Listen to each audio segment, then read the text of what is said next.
Kidlat News Updates. Ako po si Cesar Soriano para hatid ang mga nangunang balita sa buong kapuluan ngayon.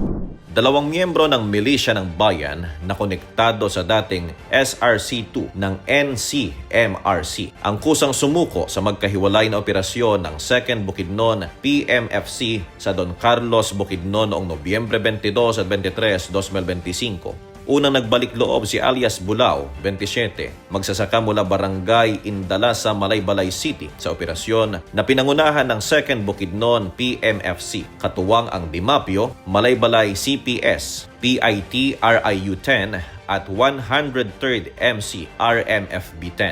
Kinabukasan, sumuko rin si alias Siloy, 24, matapos malaman ng pagsuko ng kapatid na tumanggap ng ayuda mula sa ICLIP. Dalawang caliber 38 revolver ang kanilang isinuko at sila ngayon ay nasa kustodiya ng 2nd Bukidnon PMFC para sa debriefing at profiling. Pinuri ni Police Brigadier General Christopher N. Abrahano, RD ng PRO-10, ang koordinadong operasyon at muling iginiit ang patuloy na kampanya ng pamahalaan para sa kapayapaan at seguridad sa Hilagang Mindanao.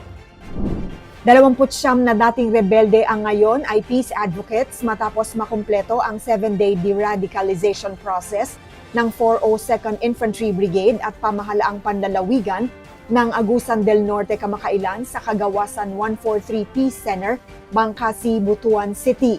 Katuwang sa programa sina Police Brigadier General Marshal Mariano Maestrado IV, Regional Director, Police Regional Office 13, Police Colonel April Mark Yang, Provincial Director Agusan del Norte Police Provincial Office at Lieutenant Colonel Mark Tabon, Commanding Officer ng 29th Infantry Battalion, 23rd IB, 4th CMO Battalion na nagbigay ng logistics at suporta.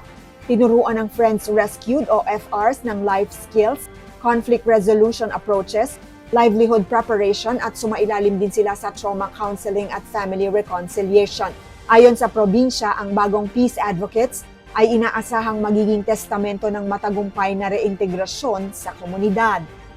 Nagnegatibo sa illegal na droga ang mga pakete na nasamsam sa buy-bust operation sa Barangay Socorro, Cubao, Quezon City noong November 18 na ikinasawi ng 3 sospek ayon sa PNP Drug Enforcement Unit o PNP-DEG nitong Lunes. Ayon kay DEG Director Brigadier General Elmer Ragay, ang 10 brick na inaakalang tig 1 kilo ng hinihinalang shabu ay lumabas na hindi droga sa laboratory test. Sa halip naglalaman ng mga ito ng noodles at maliliit na bato, indikasyong layon ng grupo na lokohin o i-double cross ang kanilang buyers. Patay ang 3 suspect matapos umanong magpaputok ang isa sa kanila.